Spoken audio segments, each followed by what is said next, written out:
খবর 24 সাথে আপনাকে স্বাগত। নতুন নতুন খবর জানার জন্য আমাদের চ্যানেলে চোখ রাখুন। শ্রমিক ভট্টাচার্য বঙ্গ বিজেপির সভাপতি হওয়ার পর রাজ্য রাজনীতির চর্চায় উঠে এসেছে বিজেপির সংখ্যালঘু সমীকরণ।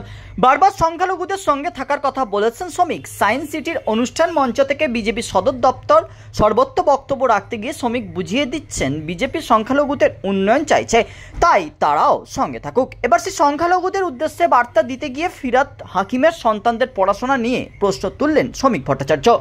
শ্রমিক সংখ্যালঘুদের বারবার পাশে থাকার বার্তা দেওয়ার পর সম্প্রতি ফিরাদ হাকিম বলেছেন বিজেপি কোনোভাবেই সংখ্যালঘুদের ভোট পাবে না।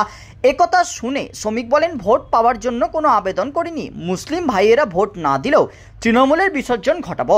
এরপরে তিনি বলেন, ববি হাকিমের রাজনীতি হলো মুসলিমদের মনুষ্যত্ব মর্যাদা না দিয়ে ভোটের বানিয়ে রাখার রাজনীতি, কিন্তু মুসলমানদের চিন্তা করতে বলছি। ববি হাকিমের মেয়েরা কোন স্কুলে কোন কলেজে পড়াশোনা করেছেন?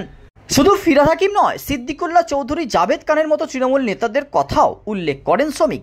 তার দাবি, সিদ্দিকুল্লাহ, জাভেদ তথা দেশের কোনো মুসলিম নেতাই তাদের সন্তানদের খারিজি মাদ্রাসায় পড়াশোনা করাননি। ব্যুরো রিপোর্ট, খবর 24/7।